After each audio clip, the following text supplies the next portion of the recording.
Good evening, all.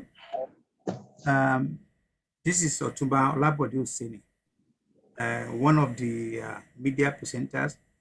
Actually, I'm the chair of media presenters. And as you all will agree with me, we media presenter play a vital role because it's more or less the outlet of this great movement. We use that platform, use that medium to promote, to propagate, dish out information, disseminate information that every one of us might need. And it's also a source where people can come to the highest level, the echelon of this movement. Tonight, I'm using this golden opportunity to welcome all our members worldwide to have this special edition. It's a short one. This discussion with our foremost leader, Professor Banji Akintoye, worldwide leader of Yoruba self-determination movement, is with me. And the reason is we need to get one or two information, discuss and clear them to the satisfaction of everybody. So at least we know exactly what we are doing.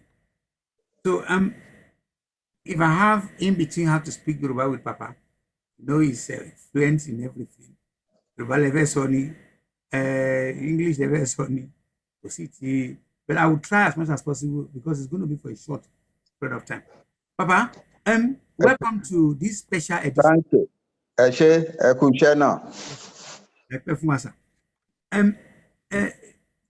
Àwọn kan ń sọ àwọn ọ̀rọ̀ kan tí ó dàbí pé a máa need láti ṣàlàyé fún gbogbo wa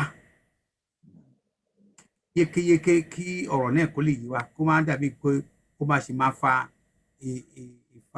ìfàsíkùn ìfàbáà náà ṣe máa tó yìí máa dàbí pé bóyá kò yéèyàn. Ìkànnà àwọn ọ̀rọ̀ yẹn ni wípé ẹ rí pé majority gbogbo àwọn followers àwọn tó ń support nǹkan náà wọ́n máa ń clamor wọ́n ń sọ pé ó yẹ kẹ́ ní central body ó yẹ kẹ́ ní central body ó yẹ kí ní one umbrella. Many people tó ní pé àyòmọye oríṣiríṣi groups ló ti wà. And in fairness to you, mi ò patronize yín sir, ẹ sọ pé the more platform is not a problem, but despite many platforms that we have, there's still a need to carry one umbrella. You have always said that since I joined this movement. Today, then come this idea of àwọn kan wá ń sọ pé àwọn kí la fẹ́ ṣe sí ìgbà tá a tètè rójú tó ẹ̀. And I can also understand you, sir, pẹ̀lú the number of people, platforms, organizations, movement that you have to deal with. Baba, Prof, ẹ̀yin ni second person tí mo mọ̀ at my 74 years of age pé ẹ̀ ń ṣe nǹkan táwọn lọ́wọ́ ṣe rí. Awolowo was one Nigerian to draw a map of Nigeria. Tí ó máa drop a north to south, southwest. Tí á dẹ̀ map á demarcate gbogbo àwọn àdúgbò tó wà ń bẹ̀. Á dẹ̀ sọ pé òun mọ ẹnìkan. Ẹ jẹ́ kí n bèrè lọ́wọ́ yín sà. Àwọn other people ní age group yìí tàbí àwọn former head of state ló lè drop map Nigeria tó lè dárúkọ tó mọ gbogbo àwọn number of people. Tí n bá pè é mọ̀ mí, ẹ ti mọ̀ wọ́n mi. Tí ilé-ẹgbẹ́ kan bá pè ní California, ẹ ti mọ̀ wọ́n. You are doing very well. I want to congratulate you. Àwọn agbára tẹ ní yìí àti give tẹ ní Ọlọ́run wà nígbà lọ ẹ máa lò pẹ́pẹ́pẹ́ fún gbogbo àṣà. Àmì ẹ ṣé. Now, G8. Ìgbà wo ni G8 and who are G8 people? Ẹ ní láti dárúkọ wọn sà. Ẹ kàn fún wa brief background of G8. Ẹ ṣé sà. Ẹ ṣé pọ̀. Ṣé rí ní àárín pé gbogbo wa ń pariwo pé I need the central body kan. Ta ló máa dá bàbá ẹ̀yin nìkan náà lẹ lè ṣe ẹ lọ dá Yorùbá National Fund sílẹ̀. Gbogbo wa bàbá ò gbọ́dọ̀ ṣerú yẹn by himself. Ṣé ló yẹ kó kó àwọn ọmọ ẹ̀ mọ́ra kan ṣe? Tó bá di pé ó ń ṣe by himself, ìkùnsínú àdìdẹ. bàbá ẹ̀yin lẹ ẹ jẹ́ ká kóra wa pọ̀ ká ṣe nǹkan tí màá ń sọ fún yín all the time nìyẹn. Bọ̀ láàrin ibi tá a ti ń sọ wọn yẹn àwọn ọmọ kan wá ronú sí i. Wọ́n ṣe bíi méje nígbà tó yá wọ́n di mẹ́jọ. Àwa ń pè wọ́n ní G8. Àwọn èèyàn wá ń pè wọ́n ní G8. Àwọn òfurufú lè fúnra wọn lórúkọ torí wọn kì í ṣe organization. Wọ́n kàn jẹ́ àwọn ọ̀rẹ́ tán jẹ́ ọmọ tó fẹ́ràn Yorùbá, tán fẹ́ràn Yorùbá nation, fẹ́ràn Oòduà. Wọ́n á ronú sí pé òótọ́ ló máa yẹ kí àwọn leaders wa, àwọn elders wa gbogbo wa ká máa ṣe iṣẹ́ ìkọ̀. Organization ń lọ bí 200. Kálukú ń du ọ̀nà tiẹ̀ lọ́tọ̀ọ̀tọ̀ and so on. Ǹjẹ́ kò ní yẹ pé àwọn kan lè ṣètò? So lápò ara wọn àwọn fúnra wọn bẹ̀ sí wá ronú sí i. Wọ́n wá bẹ̀ sí pè ìpàdé. Wọ́n ti ṣe ìpàdé yẹn tó ti tó bí 2 mẹ́ta kó tó di pé mo bá wọn wá. Wọ́n invite me but mi ò mọ àwọn ọmọ wo leléyìí. Nígbà tó dẹ̀ yá mo bá wọn attend. Then mo wá rí i pé wọ́n bẹ̀ sí ń pè àwọn àgbààgbà, àwọn leaders, organizations. Ìpàdé yẹn dẹ̀ wá ń tóbi sí i. Ó dẹ̀ wá ń serious sí i. So we then had to take them seriously. And àwọn àgbààgbà wọn yẹn ló wá jókòó náà wá decide wípé nǹkan táwọn ọmọ wọn fẹ́ ká ṣe bá ṣe máa ṣe ni. So àwọn G8 wọn kì í ṣe ẹgbẹ́ the kind of ẹgbẹ́ tí Yorùbá World Congress, Yorùbá Directorate, Worldwide Directorate, Yorùbá Voice of Reason, Yorùbá One Voice. Àwọn kì í ṣe irú organization yẹn o. Àwọn kì í ṣe organization. Wọ́n kàn ní ìfẹ́ láti fa àwọn leaders àwọn organization wọ̀nyí ìjọpọ̀ kán bá jọ ṣiṣẹ́ kan. That's who they are. Èmi dẹ̀ bí mo ṣe wá wo ọ̀rọ̀ wọn, Ọlọ́run ló máa ń yan ẹni tó máa ṣe àwọn ìlú láǹfààní. Ọlọ́run ló yan àwọn ọmọ wọ̀nyẹn o. Because kò sẹ́ni tó yan wọn, kò sẹ́ni tó pè wọ́n sí nǹkan kan. Ìgbà tí wọ́n kọ́kọ́ pè mí gan mi ò mọ̀ wọ́n tó bẹ́ẹ̀. Mi ò mọ̀ wọ́n, mi ò fi bẹ́ẹ̀ fara súnmọ́ nǹkan tó ń ṣe ẹ̀kọ̀ọ̀kan. Mo máa wá sí meeting wọn tí n bá dẹ̀ wá tí n bá dẹ̀ wá bí n bá lò bí ìṣẹ́jú bíi mélòó kan màá tún kúrò ńbẹ̀. So bó ṣe jẹ́ nìyẹn, but well, although they are not big men, they are not rich men, they are not high intellectuals, academics, but Ọlọ́run ti lò wọ́n láti kó wa jọ. Àdẹ̀gbọ́dọ̀ dúpẹ́ lọ́wọ́ wọn, gbogbo àwa Yorùbá ló yẹ ká máa dúpẹ́ lọ́wọ́ àwọn ọmọ kékeré. Nǹkan tí wọ́n ti fà pọ̀ pé wọ́n kó gbogbo àwọn leader kan meet face to face, kan discuss ọ̀rọ̀ Yorùbá nation, kan discuss bí àwa organization wa ṣe máa lè ṣiṣẹ́ pọ̀ tí Ọlọ́run á wá fi ìbùkún sí táwa Yorùbá fi lè gbára wa jáde kúrò Nàìjíríà, tá a lè go forward and build a great country. Gbogbo nǹkan tó ń discuss nípàdé táwọn ọmọ yẹn pè nìyẹn o. Èmi tí mo jẹ́ bàbá yín mo ń sọ níwájú yín pé ó yà mí lẹ́nu o pé àwọn ọmọ kan tí àwa a ò mọ̀ pé wọ́n lè ṣerú nǹkan tó tẹ́lẹ̀ yìí. Ọlọ́run á dẹ̀ san fún wọn, Oòduà san fún wọn o. Ẹ pẹ́ fún wa. Àárín méjì ẹ̀ tí wọ́n á ní ṣẹ̀dẹ̀ mọ̀ pé gẹ́gẹ́ bí ẹ̀yin ẹ sọ̀rọ̀ kan níjọ́ tí mo interview yín pẹ̀lú ọ̀rọ̀ àwa Yorùbá wa orí abánlẹ̀ ni ó ti wà bíi 3000 years tá a ti ń ṣe bá a ṣe ń ṣe yìí. Àárín méjì ẹ̀ làwọn kan wá bẹ̀rẹ̀ sí sọ pé àwọn G8 ṣé bóun lẹ sọ iṣẹ́ kàbìtì iṣẹ́ ńlá tí wọ́n ṣe wípé wọ́n fẹ́ fa gbogbo àwọn gúrùpù tí wọ́n fọ́n káàkiri àgbáyé wọ́n fẹ́ fa àpapọ̀ àgbájọ ọwọ́ la fi ń sọ̀yà so kò normal ló yẹ kí ká appreciate wọn gẹ́gẹ́ bẹ́ẹ̀ ṣe appreciate wọn, and people like me also appreciate them and many others, but àwọn kan bóyá méjì mẹ́ta kan láàrin wa náà bẹ̀rẹ̀ sí wá kárí irú mọ̀ yìí pé àwọn mẹ́jọ yìí wọ́n ti ṣiṣẹ́ fún àwọn politicians kan. Number one, I ask myself pé nígbà àti ìbẹ̀rẹ̀ politics rárá àtọ̀ in the first place ìyẹn ní movement yìí as far as I know, tí n bá rọ̀ nkẹ́ sọ fún mi sà torí mo bá yín díẹ̀ ní sà, kò tí ì sí tó ń pè ní politics nínú movement yìí, a sì ń ṣe àkójọ ni ká lè jẹ́ odi ká lọ sí bákan. a ṣe ń ṣàkójọ ni. bẹ́ẹ̀ so nígbà tí wọ́n wá bẹ̀rẹ̀ sí sọ̀rọ̀ yẹn mo kàn fẹ́ kẹ́kọ̀ọ́ yànnà náà yìí pé kẹsàn pé ṣé òótọ́ ni ẹ rò pé àwọn mẹ́jọ yìí wọ́n ti ṣiṣẹ́ fún politician kan tàbí àwọn kan sponsor wọn.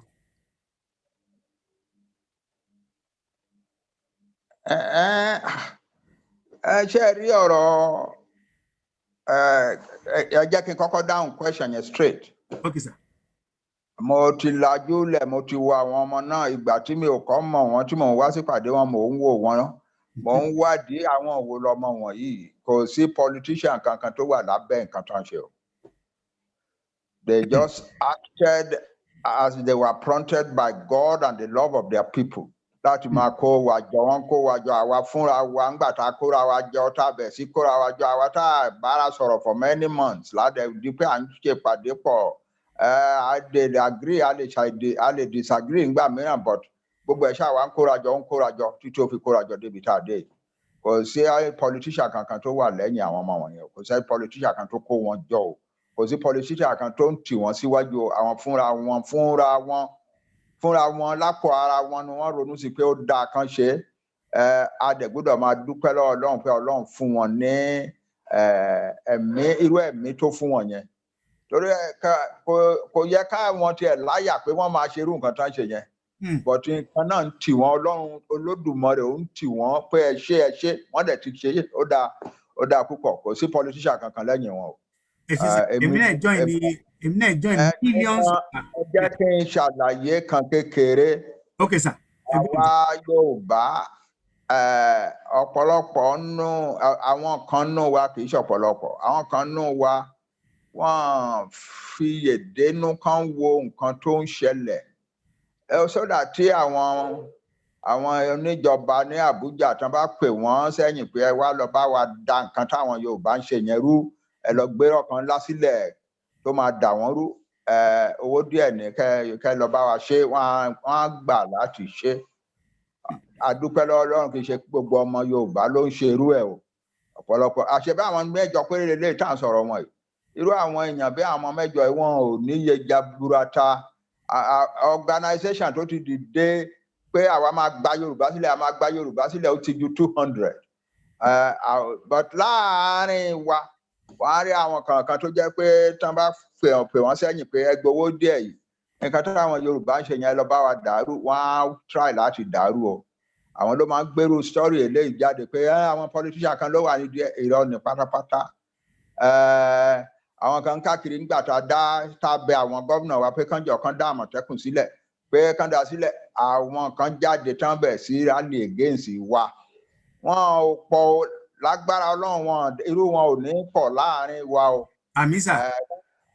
tán bẹ̀ sí káàkiri wípé Àmọ̀tẹ́kùn yẹn àwọn kan ló dá sílẹ̀ àwọn Professor Akintoye ló lọ́gbọ́n tó tàn àwọn gómìnà wa jẹ tán dá sílẹ̀ ó fẹ́ fi da Nàìjíríà rú ní nǹkan wọ́n ṣe campaign yẹn káàkiri ó pọ̀ wọ́n ṣe rally ní Ìkẹjà wọ́n lọ ṣe rally ní Ìbàdàn wọ́n ṣe rally ní Adó Èkìtì wọ́n ní kí Buhari kó àrẹ́sì àwọn tó wà nídìí Àmọ̀tẹ́kùn kó gbogbo wọn sẹ́wọ̀n kó dẹ̀ cancel Àmọ̀tẹ́kùn and so on. Èrò wọn wà o wọ́n ń jẹ́ṣẹ́ olówó ni o wọ́n ń jẹ́ iṣẹ́ olówó ni. wọ́n ń jẹ́ṣẹ́ olówó. bẹ́ẹ̀ ni nǹkan tó wà nídìí ẹ̀ nìyẹn lẹ́nu gbàtà rí pé àwọn kan kóra wọn jọ wọ́n ní àwọn ò ṣe Yorùbá nation kankan àwọn ò fẹ́ self determination Nàìjíríà ní Yorùbá fẹ́ dúró sí kankan wọ́n bẹ̀ sí kúrọ́ káàkiri a lè wá rúkú wọn tì Ọlọ́run ò jẹ́ kí irú wọn pọ̀ láàrin wa Ọlọ́run ò dẹ̀ ní jẹ́ kí irú wọn pọ̀ láàrin wa o ṣùgbọ́n wọ́n wà ńbẹ̀ o tán bá gbérọ́ dé àwọn ló máa ń purọ́ pé ẹ má dá àwọn ọmọ yẹn lóhùn owó náà ń gbà owó náà ń ṣe kinní kankan láwọn èèyàn tó ń sá káàkiri àwọn ọmọ tó ń sá káàkiri tọ̀sán tòru ní Nàìjíríà àwọn ọmọ tó ń kóra wọn jọ ní diaspora tó ń ṣe wàhálà káàkiri àwọn kan ṣe gbérọ́ jáde pé irọ́ náà ń pa owó náà ń gbà owó náà ń kó jẹ káàkiri owó lówó náà ń gbà káàkiri àbà kí ni ìdí tán fi ń ṣe wọ̀nyẹn àwọn ọ̀gá wọn tó sanwó fún wọn ló ní kán lọ máa sọ bẹ́ẹ̀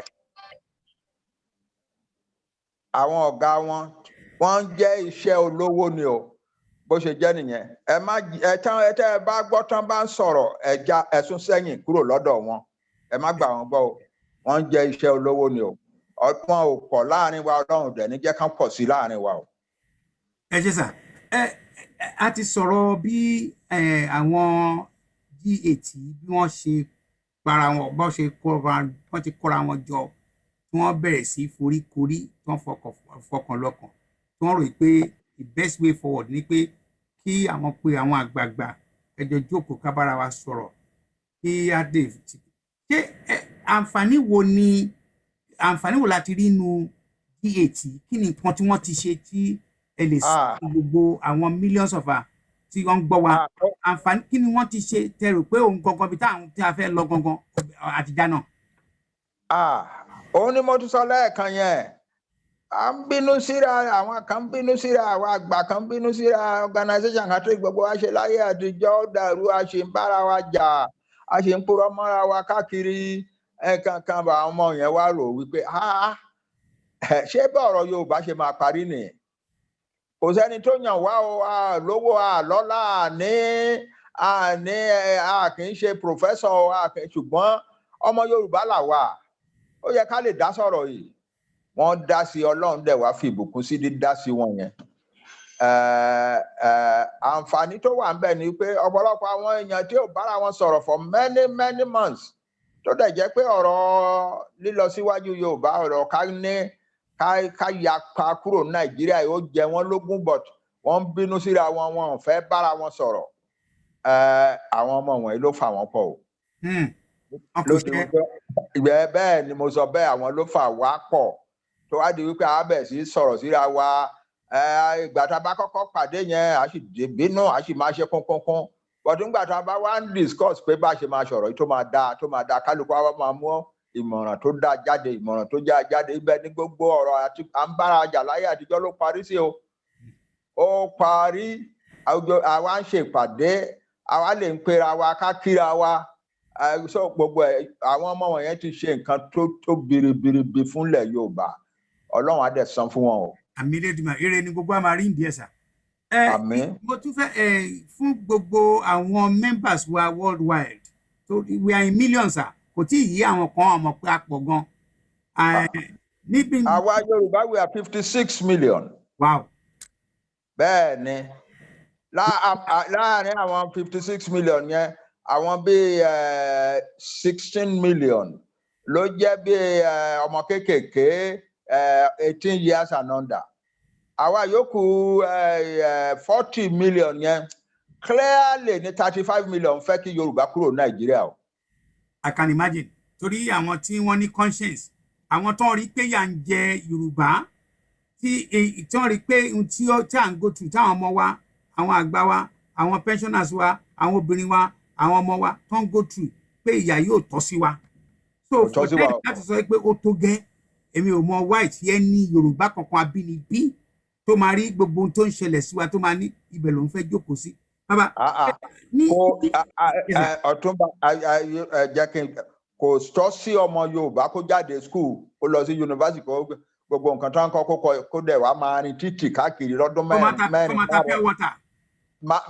kó wá lọ máa gun ọ̀kadà Yorùbá kẹ̀ Ọlọ́run má jẹ́ ẹ̀chífà ọlọ́wọ́ ni ẹ má jẹ́ ká ibi tá a ti ń bọ̀ jìnnà wọ́n ti dàrú mọ́ wa lọ́wọ́ ni ọmọ Yorùbá jáde ní yunifásitì a máa lọ gun ọ̀kadà káàkiri a lọ máa bí ìyá ẹ̀ lá máa bọ̀ kí ló ń jẹ́ nonsense we Yorùbá are not like that. Àwọn dàbí pé wọ́n mọ̀ fẹ́ dá Yorùbá educated almajiri sílẹ̀ nílẹ̀ Yorùbá kò dẹ̀ ní ṣẹlẹ̀. We will be out of Nigeria soon and we will be able to organize our lives the way we want to organize our lives. Ọ̀pọ̀lọpọ̀ náà àwọn Yorùbá tán náà ń sá jáde tó jẹ́ pé wọ́n ń sá jáde ìgbà mìíràn wọ́n á sá jáde wọ́n á lọ sílùú mìíràn wọ́n á lọ máa ṣe gbálẹ̀gbálẹ̀ ó bẹ́tà ju kí ìyà máa jẹ wọ́n kan hopeless ní Nàìjíríà. Ọ̀pọ̀lọpọ̀ àwọn ọmọ wa tán gbà wípé ìyà ìdẹ̀ wa pọ̀ ju àwa ò lówó àlẹ́ni tó lè ràn wá lọ́wọ́ tó lè bá gba visa tó lè bá gba admission sí university abroad wọ́n á kóra wọn jọ wọ́n láwọn fẹ́ cross Sahara Desert. tẹ́ bá ń gbọ́ ìtàn wọn yẹn kò ní yẹ ìgbà tó mi máa ń jáde lójú mi tí n bá ń wò wọ́n níbi tán tí wọ́n cross the Sahara Desert ọ̀pọ̀lọpọ̀ ní wọn tán máa kú sínú desert bẹ́ẹ̀ wọ́n máa dé yes ọ̀pọ̀lọpọ̀ náà ọmọ Yorùbá tó ti jáde ní yunifásitì tán máa kú sínú desert lábẹ́ ọ̀pẹ kan bẹ́ẹ̀ nígbà tán bá rìnrìn tí ò sómi mọ́ tí ò sí oúnjẹ táwọn wá jókòó tí gbogbo wọn á dẹ̀ kú síbẹ̀ ọ̀pọ̀lọpọ̀ náà àwọn tó dé Mediterranean coast ní North Africa wọ́n á wá lọ wá owó kan àgàgà wọ́n á fi sanwó fún ẹni tó ní boat àwọn smugglers boats boat tí ò papọ̀ tán kàn fi gé pákó sopọ̀ díẹ̀díẹ̀ wọ́n á lọ wọ̀ tán bá dójú omi bóòtù àwa dàrú gbogbo wọn á wá kú sínú omi ńbẹ̀ níjọ́ kan ọkọ̀ kan ńlá tó ń kọjá lójú ó rí àwọn òkú tó lọ rẹrẹ lójú omi ó bẹ̀ sí ṣàwọn about 26 of them ńgbà tán máa kó wọn dé tán máa kó kú wọn dé coast of Italy they were all girls Yoruba girls Yorùbá àwọn ọ̀pọ̀lọpọ̀ náà wá Yorùbá mọ nǹkan burúkú tó ti ń ṣẹlẹ̀ sí wa ó ti pọ̀ jù ńgbà táwa kan bá dìde pé ẹ̀jẹ̀ ajáde kúrò ní kìnìún kan pé Nàìjíríà àwa ò rí bí eléyìí ayé tiwa ò gbọ́dọ̀ rí bí eléyìí ẹ jẹ́ ká jáde ká lọ ṣètò tiwa lọ́tọ̀ kó dáa fún wa ọ̀pọ̀lọpọ̀ tí ò bá yé ó ti wá ń yé wọn báyìí o lẹ́yìn yẹn àwọn Fúlàní tún wá lọ kó àwọn èèyàn wọn wá pé kán wá lọ máa pa àwọn èèyàn wa lóko ẹ ti fẹ́ dojú Yorùbá délẹ̀ tán ẹ wá kúkú fẹ́ dà á délẹ̀ pátápátá by driving Yorùbá away from farms kó wá di ọ̀pọ̀lọpọ̀ náà àwọn àgbẹ̀ wa ló ti foko sílẹ̀ tí wọ́n ti sá tí wọ́n lè padà síbẹ̀ mọ́ láéláé àwọn fẹ́ kébi wá máa pa wá ó tún dé stage kan wọ́n ní àwọn máa wọn ní jẹ́ kán kóúnjẹ láti north wá sọ́dọ̀ wa they just want to destroy us. ẹ ṣé bàbá ẹ pẹ̀lẹ́ ẹ kú rọ̀jú ẹ kú rọ̀jú in the sense pé. mi ò mọ̀ pé ojú ìgbà táwa ń ṣọmọdé tẹ̀sí fọlọ́wọ́ rán wa káàkiri ká tún Nàìjíríà ṣe kó dáa táwa náà ń wá káàkiri tá à ń ṣe ìwé gbogbo ọgbọ́n tá à ń ní tàbẹ̀ sí kọ ìwé èmi ò mọ̀ pé Yorùbá lè jìyà tó lè yìí o mi ò mọ̀ pé ayé Yorùbá lè débi tó dé yìí nílẹ̀ lẹ́lẹ̀ pátápátá yìí we have to stand up and get up and move that's the only answer pé à ń bá wọn tún Nàìjíríà ṣe kò sí nǹkan tó ń túnṣe ní Nàìjíríà o ẹ jẹ́ ká get out and have our own country that's all and most of Yoruba people now believe in that that's all. àwọn gangan tiẹ̀ sọ pé àwọn ò fẹ́ kán tún nǹkan kan ṣe wọ́n tiẹ̀ ti sọ ní in fact ní àná sẹ́ni ìkan náà àwọn olórí wọn ní ilé Òkè Ọya ó ti sọ wípé tí ẹni tí ò bá fẹ́ tún táwọn fẹ́ kan jáde ó dẹ̀ da ọ̀rọ̀ ìgbà tán sọ̀rọ̀ yẹn inú irú èmi báyìí dùn pé òkè ohun tí àwọn ọ̀rẹ́ láti bá yín tún nǹkan tí ò dá ṣe because values wa lifestyle wa gbogbo nǹkan wa ọ̀n jọra rárá àwọn ò lè mọ́mọ́ 11 years ká kù mọ́lẹ̀ ká fún lóyún tó máa pé 15 years kó ti bímọ bíi mẹ́rin a lè sọ pé àwọn ọmọ wa tán fi òru àtọ̀sán tán fi ń kàwé láti study fún higher education. ìyá lọ gbàrú bàbá lọ roko bẹ́ẹ̀ni sá owó ẹ̀rọ máa wọn lọ sí school. ẹ máa sọ pé cut off ẹni ká fún yín ní 80% cut off èyàn á fi 20% wọlé àwọn ọmọ á fi 80% wọlé tí wọ́n máa tún jáde ẹ tún máa fi àwọn ọmọ tí wọ́n lè kọ́ tí wọ́n lè kàn ẹ máa fi wọ́n ṣọ̀gá ní orí ilẹ̀ wa wọ́n lè ṣeéṣe we can't continue. ọ̀túnba tá a bá ń sọ tó bá dé stage mi ò ní lè continue o I'll be so moved. I know. I'll be so moved that I'll be shedding tears. I know. We have suffered. I know. Baba, because of time, it's going to be a short video. Ní bá ṣe sọ̀rọ̀ yìí sà, on the 23rd of September, in another couple of days, it's going to be an important date in the history of this movement. Kí ló fẹ́ ṣẹlẹ̀ ńjọ́ yẹn sà? Ẹjọ́ yẹn àwọn ètò tí àwọn àgbààgbà tí àwọn ọmọ tán pè ní G8 yẹn tán kójọ tán ti ń ṣèpàdé yẹn ó ti tó oṣù 5-6. Wọ́n ṣe wá kójọ báyìí ní bí ọ̀sẹ̀ bíi 3 sẹ́yìn wọ́n wá fẹ́ ṣe announcement yẹn níjọ́ gan wọ́n fẹ́ kó jẹ́ ọjọ́ the Yorùbá Day. Okay. Wọ́n máa ṣe announcement ẹ̀ That'll be 23rd of September. 23rd of September. Ìjọ́ ìná fẹ́ ṣe announcement yẹn. Olúwa mọ́jọ́ dúró on if wá ṣàwátì and àdúrà wa lórí yín sà àgbà àti àdúrà tí yín náà lórí tiwa náà àgbà because we still need each other. Just one or two more small questions. Mo dẹ̀ fẹ́ a quick small answer fún sà. Àwọn kan ṣì ń bínú pẹ̀lú gbogbo ohun tẹ́ kálẹ̀ yìí both emotionally and really ṣé wọn àwọn kan ṣì ń rò pé bákan kí ni advice wo lẹ fẹ́ fún wọn. Oríṣiríṣi ẹ̀dá ló wà láyé oríṣiríṣi ẹ̀dá ló wọ́n rẹ́ni tí jàgùdà kan lè wọlé kó rèpù ìyá ẹ̀ kó dẹ̀ máa bá jàgùdà yẹn ṣọ̀rẹ́ wọ́n rírò èèyàn bẹ́ẹ̀ wọ́n á lè wá tì láyé wọ́n rẹ́ni tán lè po eérú sílẹ̀ kán po osùn sílẹ̀ osùn làwa fi máa ń para ọmọ tá a fi máa ń para obì tún láyé àtijọ́ wọ́n rẹ́ni tán lè po osùn sílẹ̀ kán po eérú sílẹ̀ kó ní eérú ló wo òun eérú yẹn á lè wá wọn tì láyé so bó ṣe jẹ́ nìyẹn àwọn mìíràn ò kẹ́ à pé nǹkan ṣẹlẹ̀ ọ̀pọ̀lọpọ̀ dẹ̀ tún wà náà kì í ṣe ọ̀pọ̀lọpọ̀ àwọn nǹkan náà tún wà wọn ò pọ̀ Ọlọ́run ní jẹ́ kán pọ̀ tó jẹ́ pé nǹkan tán máa rí jẹ lénìí nìkan làwọn ń wá tán bá rí ìjọba àbí politician kan tó pè wọ́n sẹ́yìn pé nǹkan Yorùbá nation tán ṣe yẹn lọ dàrú ẹ má jẹ́ kó ṣeé ṣe o tí wọ́n bá ti fún wọn ní kọ́bọ̀ méjì wọ́n á try láti dàrú àwọn wọ̀nyẹn wà náà ṣùgbọ́n more and more àwọn èèyàn wa all over Yoruba land and the Yoruba diaspora across the world are now decided that having our own separate Yoruba country and building it in our own Yoruba way is the only path forward for the Yoruba nation. That's it. Staying longer in Nigeria can only lead to the disintegration of the Yoruba nation, to the destruction of the Yoruba nation. Ọlọ́run jẹ́ ní jẹ́ kí yẹn ṣẹlẹ̀ o. Àmì Elédùmarè Olúwa fún àṣẹ. Mo dúpẹ́ lọ́wọ́ yín púpọ̀ fún ìwọ̀nba àsìkò sí ẹ fún fi sílẹ̀ láti tún bá èmi ọmọ yín ọ̀rẹ́ yín àbúrò yín nephew yín àti everything yín àti fún gbogbo ìfẹ́tẹ́ ní fún gbogbo every Yorùbá man àti tó sì jókòó lórí fẹ́ǹsì ni o àti tí ò tí ì yé pé ohun táwọn tí ó wà lẹ́yìn ẹrù kìíní wàhálà gbogbo wa ni kájọ dá papọ̀ mo fẹ́ dúpẹ́ lọ yín fún ẹ bá wa sọ̀rọ̀ nírọ̀lẹ́ bẹ́ẹ̀ kẹ́ tó máa lọ sà kẹ́ tó máa lọ ṣé ibi tọ́rọ̀ gbé wà gangan sí torí mo discover lẹ́nu jẹ́ mẹ́ta yìí pé ohun tágbà ń ṣe ẹ ti bẹ̀ sí ṣe mọ̀ pàwọn náà ẹ̀wẹ̀ àìsọmọdé náà tàbí ìlú ẹ̀rí ẹ ti ń ṣe ohun tí àwọn àgbà ń ṣe pé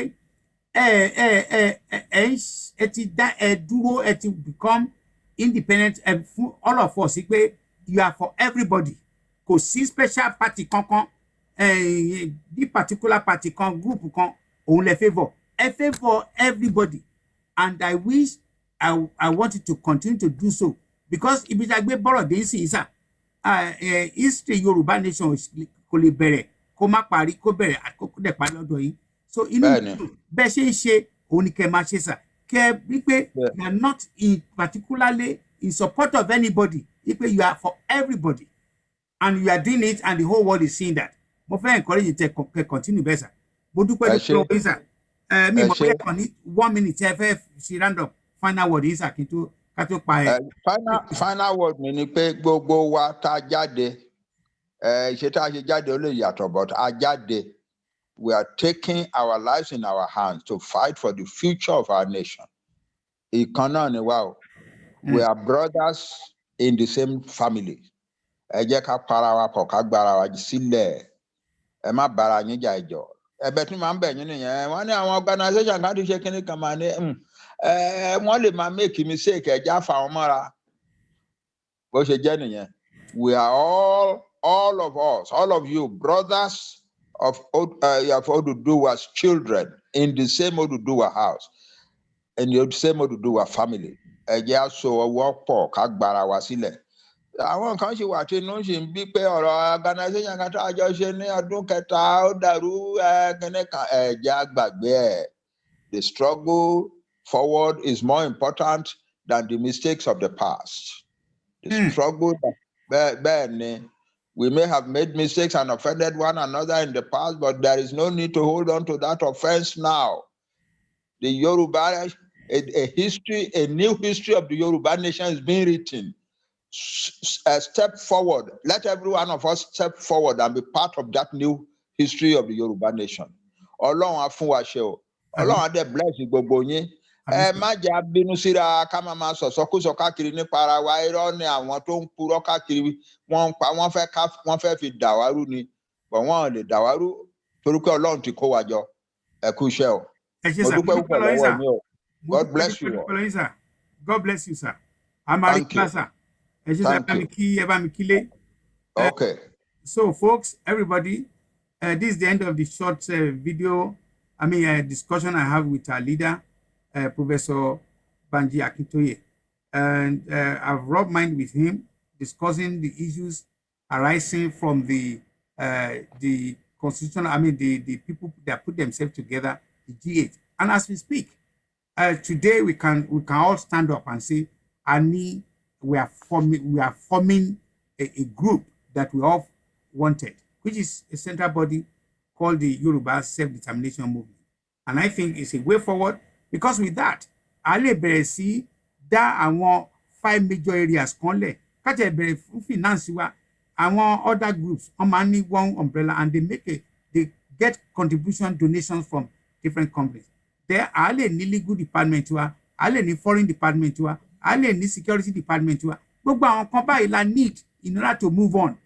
So mo dẹ̀ dúpẹ́ lọ́wọ́ bàbá. Like I said, he's been there for us. It's now confirmed to the whole world. It's for everybody. There's no special anything kankan. Gbogbo tá bá ti ṣe tó bá ti make sense, àwọn máa dáwọ́lé. Olúwa dẹ̀ máa wà pẹ̀lú wa. Olúwa jẹ́ kó pẹ́ fún wa. Baba, I want to thank you for coming. Thank you very much. Bye bye, sir. Bye bye. Yeah. Thank you. Thank you, sir. All right. Signing off now. Thank you very much, sir. Bye bye.